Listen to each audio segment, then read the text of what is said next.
So, Kyle, something you were saying last week, something about doing your own research at the lab? Yeah, that's right. It was kind of hard to resist given the time on my hands and the computational power at my disposal. Granted, it was a bit dodgy, considering that it was out of the scope, so I ran most of the simulations at night. Look, okay, from one gig to another, I can understand the temptation, but what exactly were you modelling?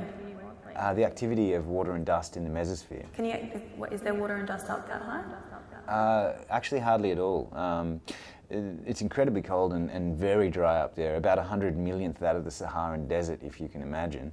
But basically, I'm fascinated by the potential for increasing the Earth's ability to deflect sunlight using polar mesospheric cloud cover.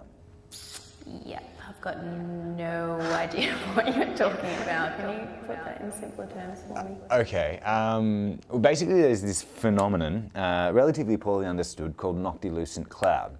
Noctilucent cloud has been recorded for about 125 years and is mainly cited and reported by astronauts actually looking down on the Earth and seeing the sunlight reflected off them.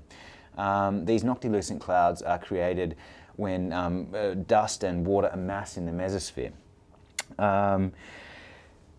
It's so cold up there that when clouds form that high, they are essentially very thin sheets of ice. Now, my idea, in a nutshell, is simply that we could shield the Arctic or any other region by injecting and dispersing dust and water in the mesosphere, creating a second ice cap, if you like, to substantially reflect and dissipate solar radiation. Wow, that's interesting and sounds quite clean too. Relatively speaking, it would be a clean way to shield the Earth from the sun. And so then what's the catch? Well, I didn't mean it to be adopted by Bluebird.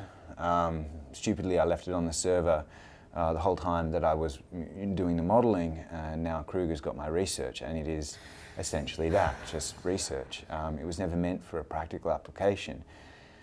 If Kruger is planning a simultaneous launch of geoengineering projects in both the stratosphere and the mesosphere, well, look, let me give you an example. The rocket schematics that the DC has decoded, one of them is definitely a black Brandt 12.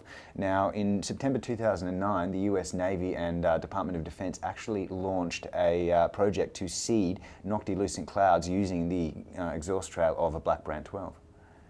Wow. Looks like I'm going to have to catch up on Noctilucent clouds. Yeah, well, yeah. What Monty said last week was true. The answers we're getting are just not what I imagined.